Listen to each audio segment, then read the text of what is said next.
Okay. Alright. No, umpisa na tayo. Maayong adlaw diha sa Visayas ug Mindanao, no?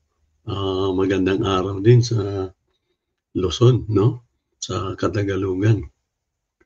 Maayong buntag, maayong hapon o maayong gabi diha sa mga bisdak, mga bisdak natong kauban. So, yun, saganang akin, no? Kung sa ako pa, no? Ang inyong kauban nga si Cardo Critico ay magbibigay uli ng mga opinyon, komentaryo, no? So, mao ni. Yan ang pamagat natin, ano? Nababasa nyo ba? Senado malalagay sa kahihiyan. Kahihiyan, no? Kung sa Bisaya, ang Senado mauwawan, no? Mabutang sa pagka uwaw ba? Pagka-uwaw o mauwawan, no? Basta ana sa Bisaya, mauwawan ang Senado kung ano yung huna-hunaon. Kung sa Tagalog, ang Senado malalagay sa kahihiyan, oras na magsimula na yung impeachment trial. So, bakit natin nasabi na, no? Na nung ako nang naistorya, ito yung paliwanag ko dyan. No? Wa pa magsugod ang Senado bilang impeachment court. May dalawang kahihiyan na ang nangyari. Tandaan nyo yan, ha? May dalawang kahihiyan na ang nangyari. Bakit? Matagal nang sinasabi yan, no? Matagal na nating sinasabi yan na once na matuloy ang impeachment ng Kongreso, ay magiging trial court ang Senado. Sila ang maglilitis, no? Sila yung kumbaga, sila yung magdadala ng paghihiring-hiring, no? Magiging hurado sila. Napapansin nyo ba yung mga nasa Supreme Court, no? Lahat yung nandun, mga parang mga nakakurbata ng para akala mo mga pari, pero kulay itim, madalas kulay itim yan kahit sa ibang bansa. Itim ang mga suot ng mga yan, no? Ngayon, ang maging trabaho nila ay maghusga, no? Makinig sa bawat grupo, sa dalawang grupo, yung abogado o yung inaakusahan, tapos yun namang mga nag-aakusa. Sa mga tuwid, trabaho ng senador na maging hurado nga, ika nga, maging huwes, maging abogado, magiging tagahatol, no? Pero, hindi pa nga nag-uumpisa, may bulakbol na. May bulakbol na at alam nyo kung sino yun. Si Bato at si Padilla. Ito, bibigyan ko kayo ng picture. Yan. Yung isang kalbo na nasa kanan ninyo ay wala. Yung upaw. Yung kining naay bigote nga ambot asa nigikan nga universe, no? So, kana silang duha, si Bongo, way problema, no? Way problema si Bongo kaysa pila ka higayon nga siya gi-interview, murag na tsamba niya ang iyang istorya nga maghuwat lang siya kung sa'y may tabo, mahimo siyang hurado o tagalitis o magbabantay, so magiging ihahatol. Pero si Bato tsaka si Robin Padilla, no? Nag-ano pa lang, nag-usap-usap pa lang doon sa Kongreso. Aba, kung makapagsalita, haharangin daw nila. Hindi daw nila palulusutin. Ibabasura daw nila. tandaan nyo yan. Yung dalawa nagsasabi ng kaistupiduhan. Hindi mo pwedeng gawin yun. Magiging korte ka nga eh. Ha? Magsusuot ka ng, kumbaga para magsusuot ka ng suot ng mga taga Supreme Court at makikinig lang kayo sa awayan ng nag-aakusa at ng inaakusahan. At pagkalaunan, kalaunan, ay magbibigay kayo ng inyong hatol. Yun ang trabaho nyo, pero tingnan nyo yung dalawa. Si Bato at si Ruben Padilla. Nagsasabi na hindi daw nila tatanggapin o hindi ibabasura daw nila yung impeachment. Ang galing talaga, ano? Ewan ko, bakit natin, sama ko na sarili ko, bakit natin ibinuto yan, ano? Para yung mga nagbumoto diya, ano? Mga kauban ako, mga amigo, mga kabats, ning boto ining Bato si Ruben. Ya, idamay ko na sarili ko, no? Nga nung giboto nato ni silang duha. Parehong mga ugok. Kung sa Bisaya, mga ugok, no? Sayo nang ka, senador ka, wala ka sa boto sa imong trabaho kung mahimo nga ang Senado ay mahimong hurado, no? Mahimo mong korte, murag Korte Suprema. Moingon ka nga imong ibasura. Kayo, isipin yung mabuti. Mayroon kayo kunyaring idudulog sa RTC. No, mayroon kayong sinasampahan ng kaso. Dadalhin mo pa lang doon sa isang huwes o sa isang regional trial court, eh magsasabi na yung huwes doon na ibabasura niya. Di ba? Napakalaking katarantaduhan. Ano? So, yun. May kahihiyan na agad na pinagagawa. No?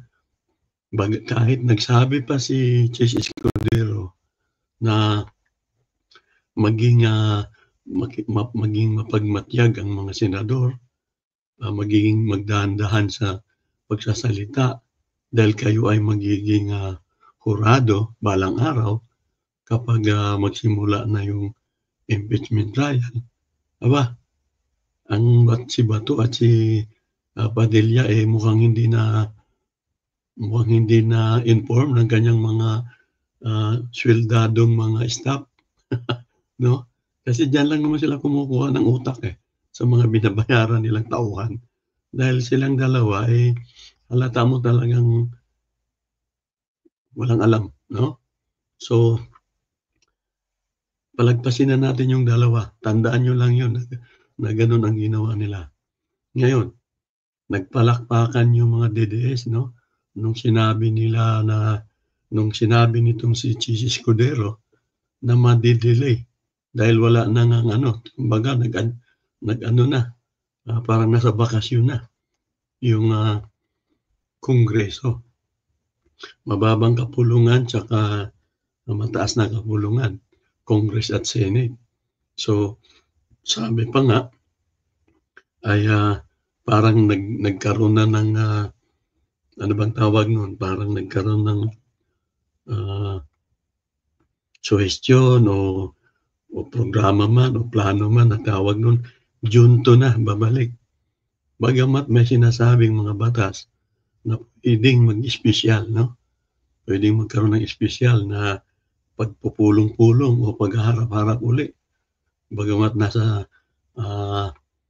bakasyon na sila.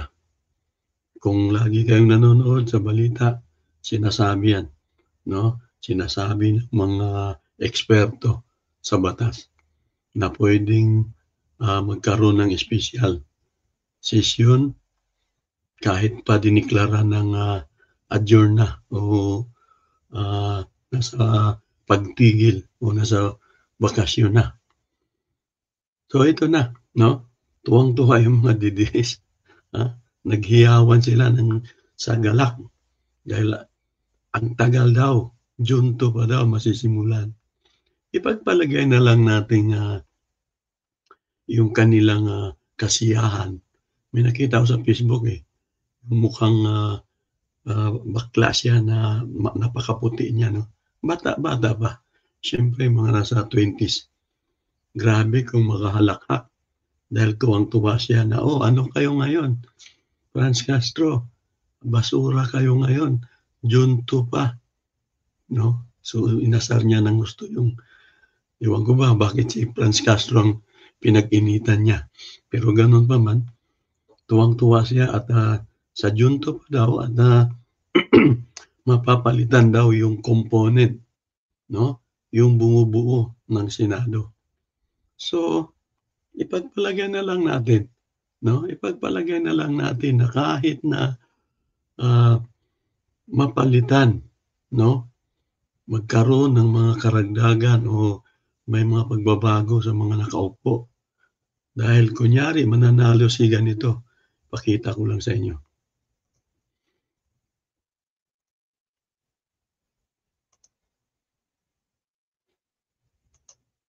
Yan muna 'no. So, magiging ganyan 'no, magiging taga-hatol, magiging hurado, ah, ang Senado ang tawag nito, lalabas ng verdict kung may kasalanan o wala ang sino mang, in-impeach na tawag nito, na opisyal ng gobyerno 'no. Nakailang impeachment na ba tayo? Kung hindi ako nagkamali, kay Irap, kay Corona, may isa pa yung babae. Kape muna tayo mga kababayan. So, sabi ko nga magiging ganyan 'no, magiging korte 'no, yung ating, Senado. Ito 'no, yan ang gusto kong ipakita, yan 'no. Tuwang-tuwa yung mga DDS na kung Junto pa ay mababago 'no, mababago ang posisyon ng mga nasa Senado. So, tuwang-tuwa sila na malamang ngayon pa nga lang daw mayroon na silang si Bato, si Padilla, ah, na hayagan 'no, direktang mga nagtatanggol sa grupong Sara, grupong Duterte, grupong Digong. So, tuwang-tuwa sila na 'pag after na ng eleksyon, tingnan niyo yung mga yan 'no, yun yung kanilang mga pambato. Pagpalagay na lang nating manalo yang mga yan, ha? Tingnan niyo naman si Kibuloy 'no, kahit manalo pa yan. Yan si Willie Revillame, kahit manalo pa yan. At sino pa yung nasa ilalim ni Xi Jinping 'no, si Marcolita, ah, si Jimmy Bundok, sino pa ba yung nandiyan? Si Lumibaw ba yun? Si Ipi 'no? Ewan ko kung nandiyan si Ipi pero nagli-lead, So, pagpalagay na lang natin 'no, nasa inyo kung iboto niyo yung mga yan, kung madala kayo sa fake news at mga propaganda at mga, ah, trolls brigade 'no. Ito pala paalala ko sa inyo. Napapansin niyo ba, grabe na ang mga social media ngayon, Twitter, Facebook, YouTube, lalo na ang Facebook, halos minu-minuto na pumapasok yung mga shares 'no, nagse-shares yung mga kanya-kanyang trolls. Ang trolls maglalabas ng isang, parang, pagdayig 'no, pagdayig sa mga Duterte. Kung ang kini naman pong mga may kalibutan, gina-share nila ng gina-share. So, nasa ila. Pero ulitin ko, kahit may manalo pa diyan 'no, kung ang magiging sitwasyon ng Senado ay, sila ang magiging maghahatol. Ito ngayon ang tanong. Kaya ko sinasabi na mapapahiya, no? Mapapahiya ang Senado once na hindi nila aayusin. Hindi nila aayusin yung kanilang mga hatol kung hindi sila lalagay sa gitna. Tandaan natin na pag nagsimula na ang impeachment, malamang kaysa malamang ay magiging televised o live telecast yan, no? Magkakaroon ng maaaring national TV yung maglalabas o la-live habang naglilitis sa Senado. So ito ngayon ang magiging kapanapanabik, no? Kung sa Bisaya, sana sa Bisaya, kana maoy mahimong interesado, no? Maghulat yun ang mga Bisaya natong mga kauban, mga kaigsunan, maminaw yung maayo. Labi na kung mag-itilibahis yan, no? Tingnan nga no?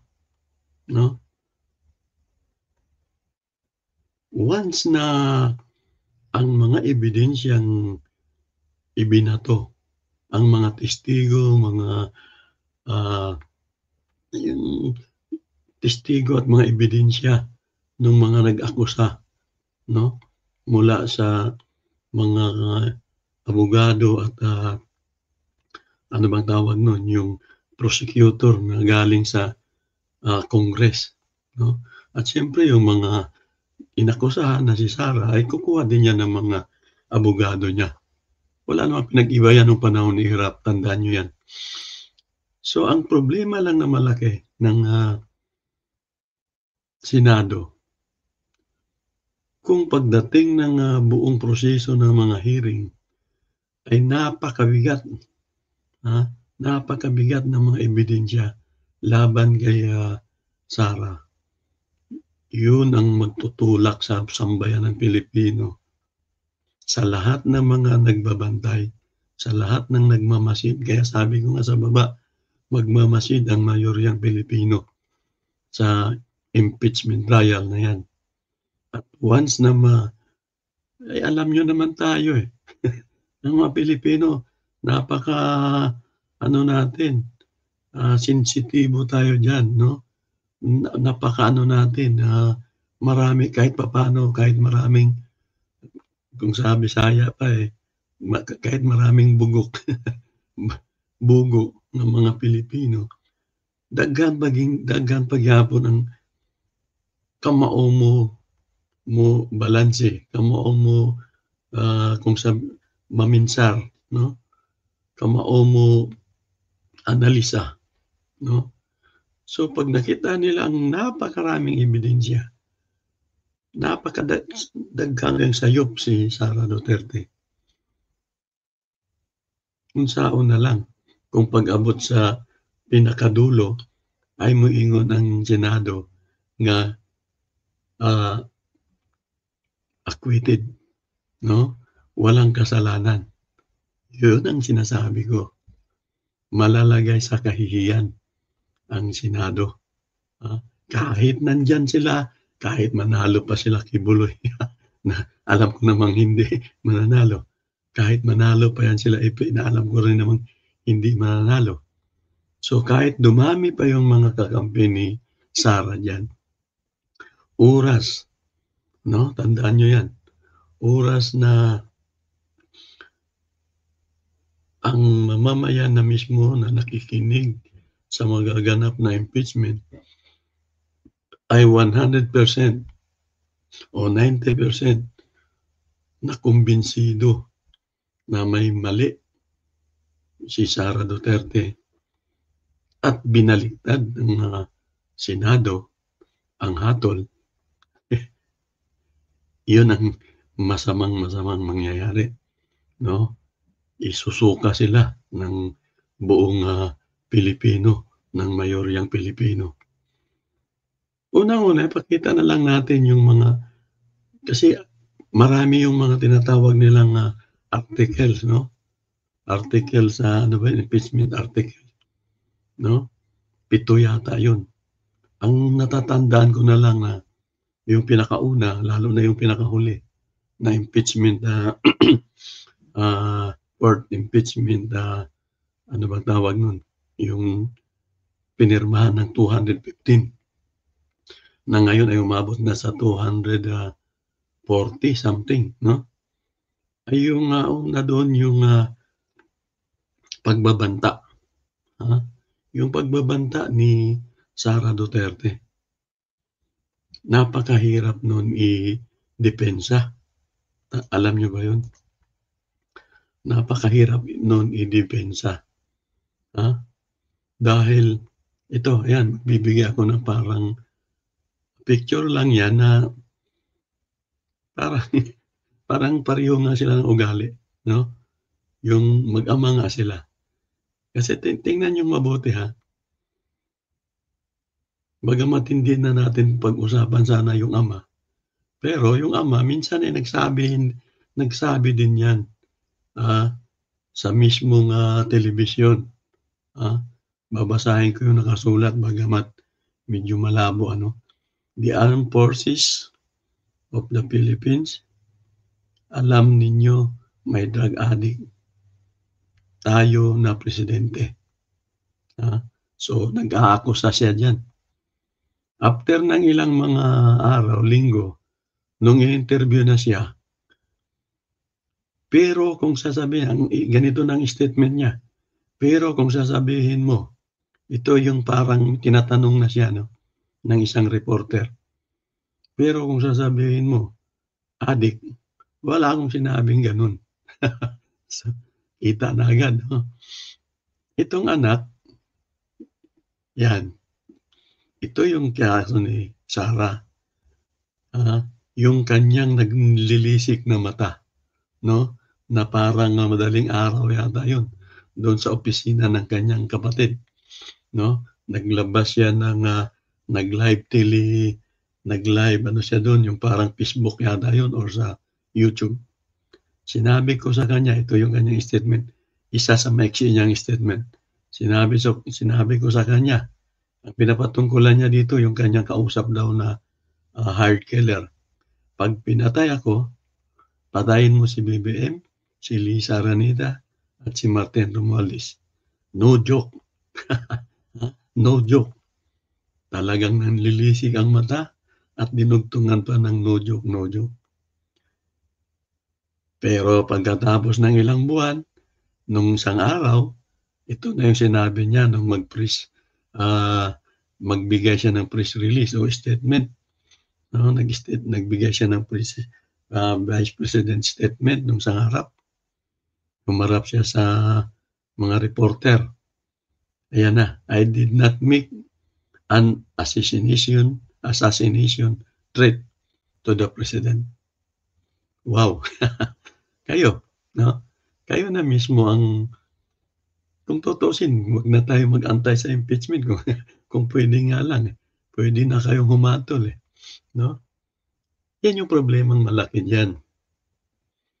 Kung paano niya kukumbinsihin ang mga senador na magiging, hurado na siya ay hindi nagbanta, 'no? Yan pa lang yun, sa usapin pa lang yan ng pagbabanta. Yung mismong kanyang, parang live, message sa YouTube man yun o sa Facebook man yun, ay ebidensya yun laban sa kanya, 'no? Hindi kailangan ng, mga, ah, abogado mula sa Kongreso na patunayan ang kanyang pagkakamali.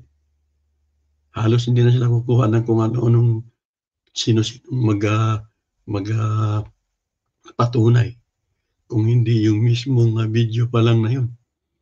Kaya ikakabagsak na ni Sara Duterte yun.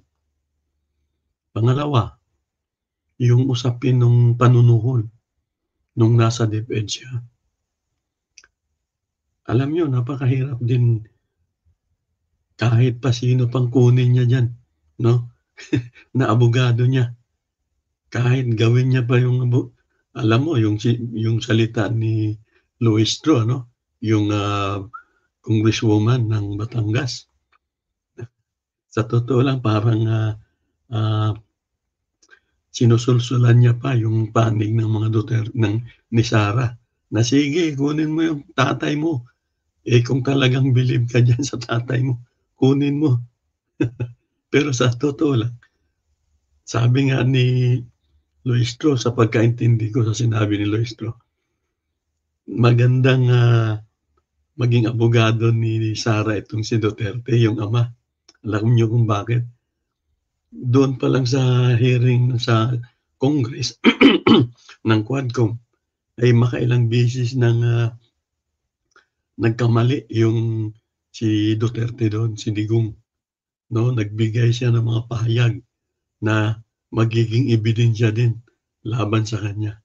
Kaya kaya kung gagawin pang, abogado ito ni Sara, naku, nakakatawa lang. Pero yun na nga 'no, sinasabi ko 'pag, kahit sino pa ang kukunin ni Sara, sa sarili kong opinyon ano, kahit sino pa ang kukunin niyang napakagaling ng mga abogado, ay mahirapan silang, ibalewala yung bribery dahil yung mga nagtestigo doon sa Kongreso, yun at yun din naman ang magbibigay ng salaysay, yun ang magiging, testigo, at nagsabi na yun, maraming may ebidensya pa, andun yung mga sobre, 'no?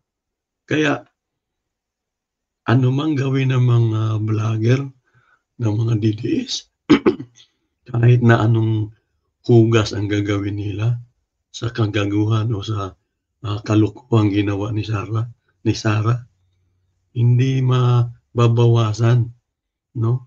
Hindi mababawasan yung kulay itim kung tawagin nga ng iba, eh.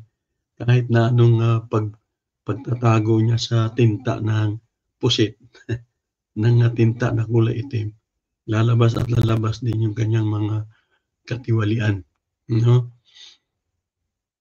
Ano pa, yung kanyang, assets and liabilities, yung hindi niya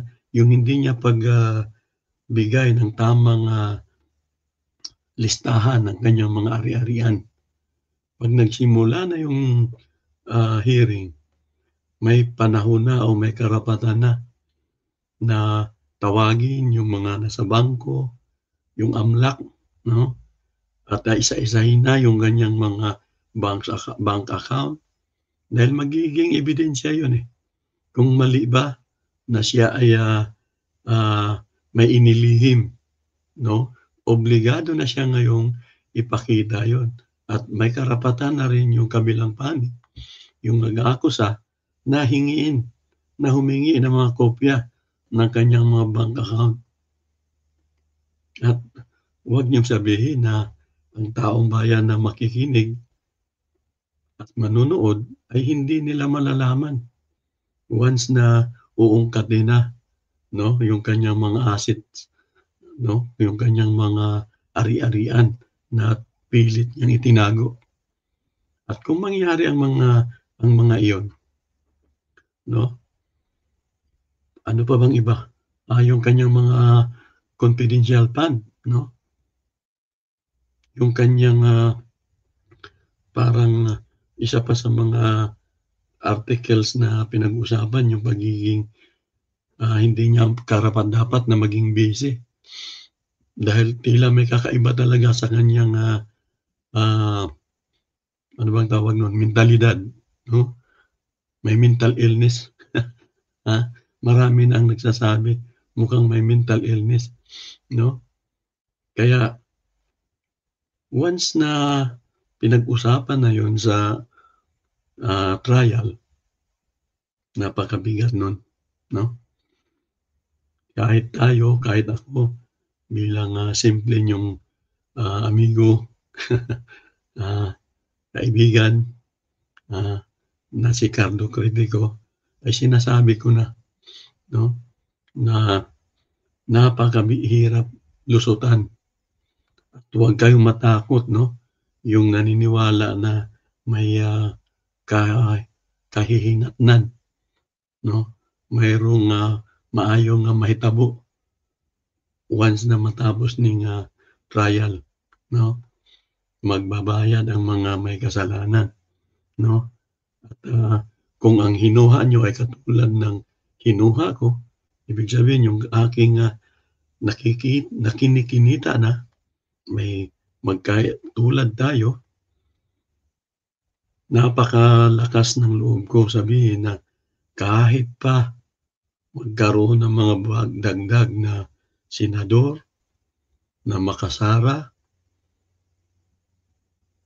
hindi po pwedeng baguhin nila, no?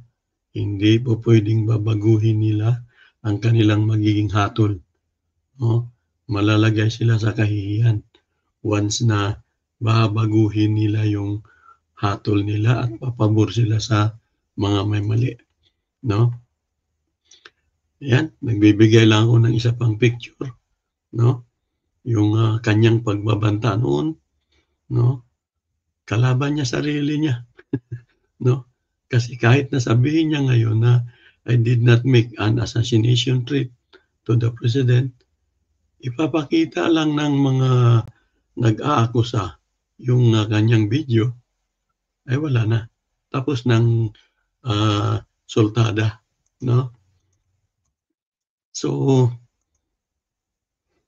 ulitin ko, no?